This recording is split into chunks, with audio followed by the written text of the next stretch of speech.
Hi, magandang araw. Ipapakita ko naman sa inyo ngayon ang aking mga paboritong pagkain dito sa India. Ito, ang tinatawag nilang cheese naan.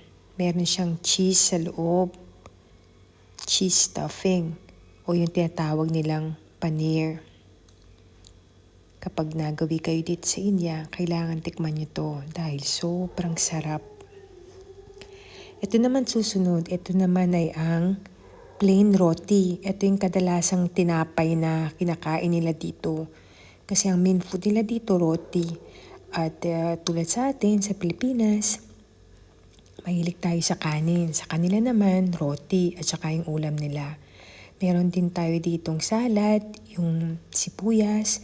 Meron din ditong curry na sauce na pwede mong ilagay ang iyong roti. Meron din ditong chutney na may halong sibuyas. At sobrang sarap nito.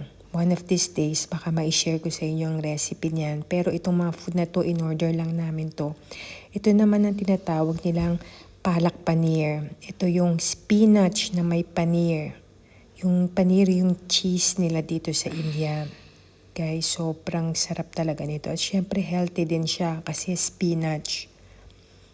Ayan. Makikita nyo yung mga paneer. Yung puti na yan yung paneer. Paneer nila dito. Ayan, binibigyan ng asawa ko ng portion yung anak ko. Tapos ito naman ang isa sa mga favorite na sweets ko dito sa India. Ito yung tinatawag nilang gulab jamun. Promise talaga, isa ito sa mga masarap na dessert dito sa India. Kailangan matikman nyo to pag nagpunta kayo dito. Medyo matamis lang siya. So, siguro mga hanggang 2 lang yung makakain nyo. Depende. And, ito naman sweet na to.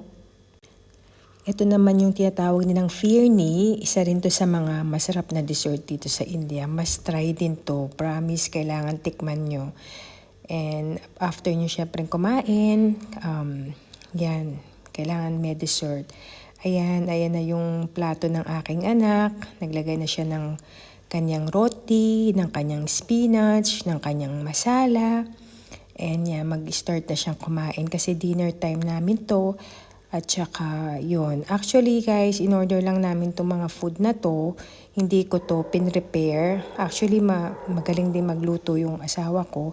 But itong food na pinapakita ko is in-order lang namin to sa labas. Gusto ko lang i-share sa inyo yung mga food na favorite ko talaga dito sa India na kung nagawi kayo dito or magbakasyon kayo, kailangan itry nyo tong mga pagkain na to na pinapakita ko. And hindi naman talaga kayo magsisisi. And talagang mag-i-enjoy kayo. Hindi lang masarap, syempre masustansya din siya.